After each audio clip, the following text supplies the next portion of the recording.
Hi, this is Guthrie Govan, bringing you a little introduction to the world of tapping. There's a bit of a stigma attached to this technique. A lot of people think it's only good for 80s metal and the likes, but I assure you that's not the case, and I'd like to sell you this way of looking at tapping. It's just a way of playing notes that this hand can't reach. If you keep things nice and open like that, it's more likely you'll come up with something creative that fits into your own playing using this technique. First things first, how do you tap?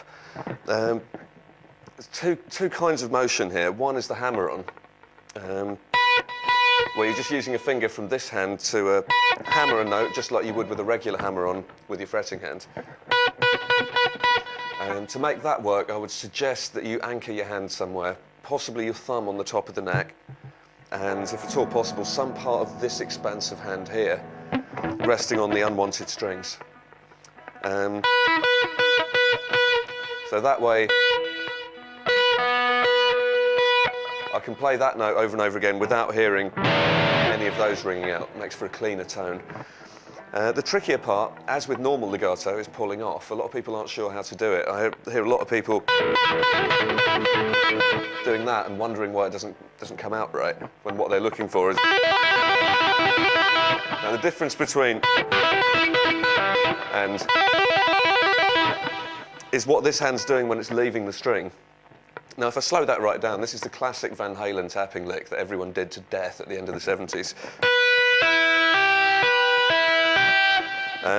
It's an E minor triad, if anyone's curious, and it's on the B string here, so you're basically tapping at the 12th fret. I prefer my middle finger, because that way I can store the pick in there in the crook of the index finger, but you don't have to. It could be any finger you like. So you tap there, pull off with a kind of flicking motion to reveal this note at the 5th fret, and then hammer on there, the 8th fret. That's the last note of the 3-note pattern, so you go... Now, what this finger's doing when it's leaving the string is kind of flicking away. Some people like to flick by curling the fingers in.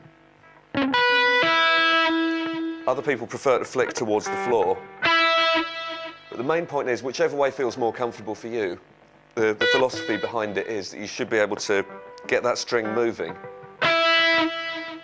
as this finger leaves the string. So, a good test of that, just have that tapping finger there, silent but pressing down on the fret, and this finger on the 5th fret with a note there just waiting to be revealed, and then just work on that flicking motion from nothing. Can you make that note come out sounding loud? Because that's the hard part of tapping. It's what to do with this finger after it's tapped.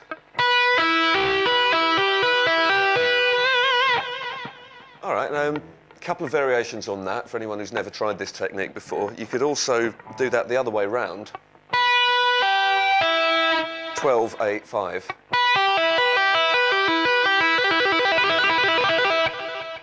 Or you could do a mixture of the two. So that would be a 4-note pattern going 12, 8, 5, 8. Repeat as necessary.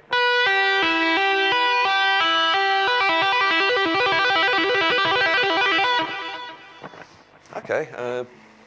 Next thing you might want to experiment with is adding some notes in between. So instead of it just being the standard heavy metal triad, you've got some scale notes in there. Same basic idea. What this hand is doing isn't drastically different, but you get a more bubbly sound. I think just purely because there's more notes there in the pattern. So that's 12, 8, 7, 5, 7, 8. Repeat as necessary.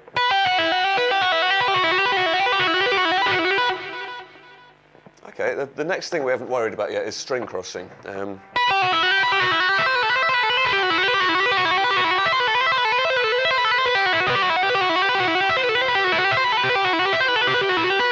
you might want to work on something like that. It's the same pattern as before, but this time moving from the E string to the B string.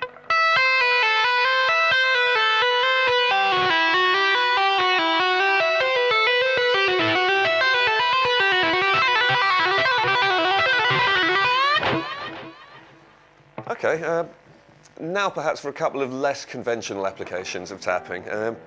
One would be where you actually incorporate a slide with your tapping hand. There's other ways to get extra notes. We'll worry about that another day. But for now, the idea of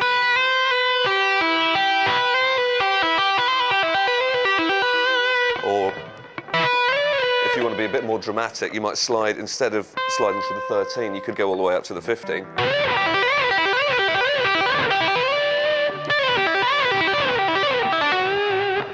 And there's some interesting textures in there. But I think where this becomes really fun is where you start adding vibrato and bends. Now that's a tricky one.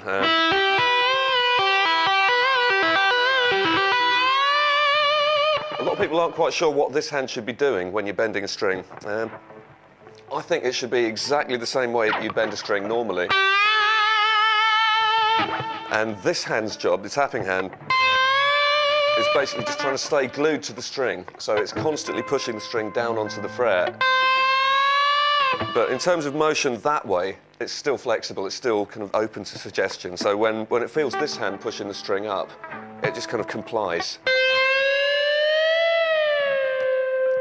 So no effort at all from this finger. All it's doing is pushing that down on the fret, just enough that the note carries on ringing.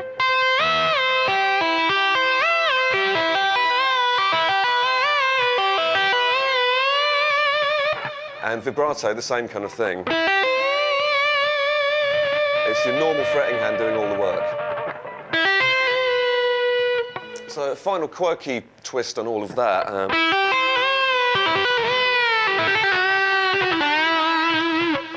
You might want to experiment with an idea like that.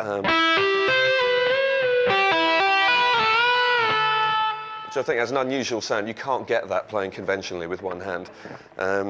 So what you'd be doing there is maybe tapping this note, and then you're going to slide down a fret, but bend up a fret at the same time.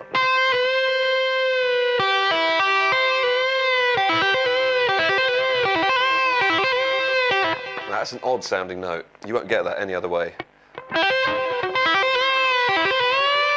Or you could be even more quirky, maybe do that, slide down a fret but bend up 3 frets at the same time.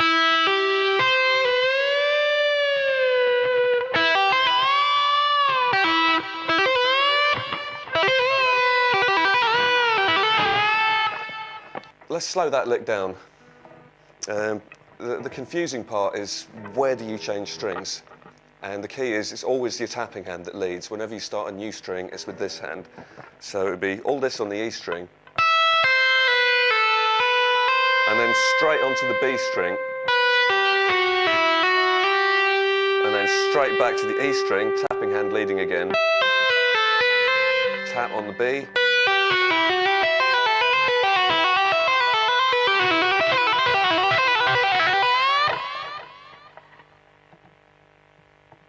And there you have it, an introduction to the exciting world of tapping. Tap wisely, my friends.